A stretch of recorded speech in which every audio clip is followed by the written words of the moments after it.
প্রিয় দেশবাসী, আসসালামু আলাইকুম রহমতুল্লাহ। আশা করি আপনারা যে যেখানে আছেন ভালো আছেন।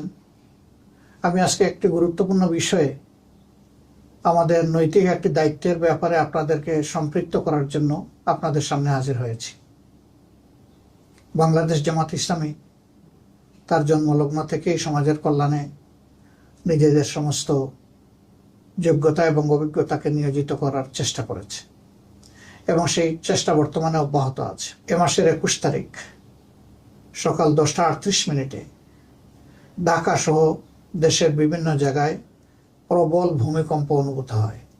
এতে এ পর্যন্ত আমাদের জানা তথ্য অনুযায়ী 10 জন মানুষ দুনিয়া থেকে বিদায় নিয়েছেন বিভিন্নভাবে আহত হয়ে। আমি তাদের আত্মার মাগফিরাত কামনা করছি। আরও অনেকেই আহত হয়েছে।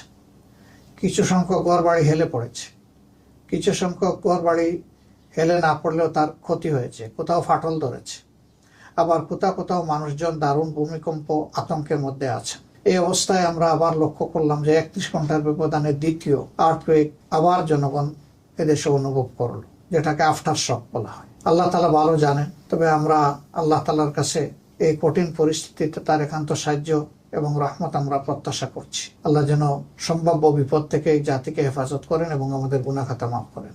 এক্ষেত্রে কৌশলগত সহযোগিতা দেওয়ার জন্য বাংলাদেশ জামাত ইসলামী দক্ষ প্রকৌশলীদের নিয়ে একটি কার্যকর টিম গঠন করেছে এবং এই টিম আগামীকাল থেকে তাদের কার্যক্রম শুরু করবে।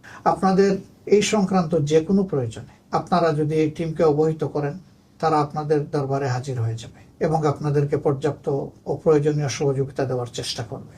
কিভাবে কার সাথে সে যোগাযোগটা হবে, গণমাধ্যম এবং সামাজিক মাধ্যমে আমরা তা অতি সত্বর আপনাদেরকে জানিয়ে দেবো ইনশাআল্লাহ। এই কন্ট্যাক্ট পয়েন্টগুলোতে আপনারা কন্ট্যাক্ট করলেই আপনারা আমাদের সেবা পেয়ে যাবেন, আমরা আশা করছি। আপনারা যদি আমাদেরকে এই সেবার সুযোগ দেন, আমরা অবশ্যই কৃতজ্ঞ হব এবং আল্লাহর দরবারে শুকরিয়া আদায় করবো যে আমাদের প্রিয় জাতির জন্য আমরা কিছু একটা করতে পারছি।